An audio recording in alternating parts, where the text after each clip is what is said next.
Урматтуу Акылбек Усонбекович, урматтуу өкмөттүн өкүлдөрү, чындыгында жасалган мына иштерди көрүп, алдыда пландарды көрүп, сыймыктануу менен угуп отурдук. Ушу Кыргызстаныбыз өркүндөп өсө берсин.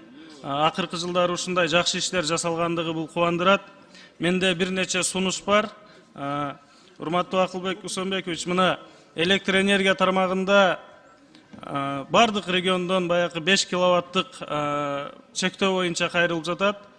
Бир лампочка күйгүзүп туруп, телевизор менен холодильникти иштеткенде эле өчүп калып атат. Эгерде мүмкүн болсо ушуну бир 7 киловаттка көбөйтүп берсеңиздер деп ушундай кайрылуулар болуп атат. Урматтуу Акылбек Усонбекович, ушуну эске алып койсоңуз. Андан сырткары, мынакей Ички иштер министрлигинин өкүлү отурат. Биздин башкы прокуратура тергөө жөнүндө сөз кылып кетким келет.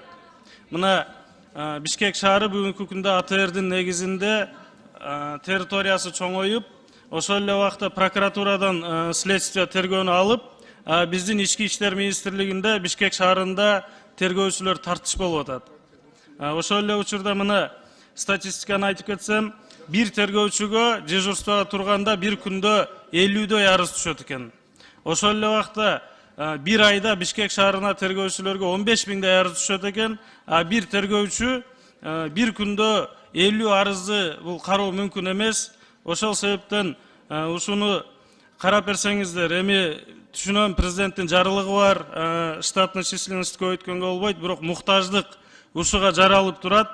Ошол себептен бир 3 эсеге Бишкек шаарында гана ушу тергөөчүлөрдүн санын 3 эсеге көбөйтүп берсек, тергөөнүн сапаты жакшырат эле, ушу буларга дагы жакшы шарттар түзүлүп берет эле. Бишкекте 1,5 миллион элибиз бар, бирок болсо ушу тергөөчүнүн саны аз болуп атат. Урматтуу Акылбек Усонбекович, ушуну мен сизден суранам, көзөмөлгө алып, ушул элдин жашоо шартын жакшыртуу, жеңилдетүү максатында. Анткени көптөгөндөр кайрылып алып, бирок мындай тергөөчү физикалык түрдө ошону караганга жетишпей аткандыктан анча-мынча элдерибиз наразы болуп атат. Ушуну эске алып койсоңуздар. Андан сырткары, мына Кадамжай районунда Молдонияз айыл өкмөтүндө Кыргыз Кыштак деген айылыбыз бар. Ошол жерде Тургунов атындагы мектеп бар экен. Кечинде мага видео келди.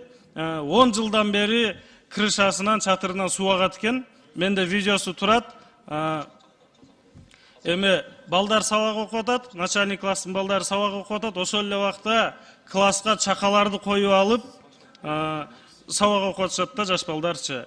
Ушуну 2025 жылга мындай приоритеттүү түрдө урматтуу Акылбек Усонбекович, ушуну карап берсеңиз.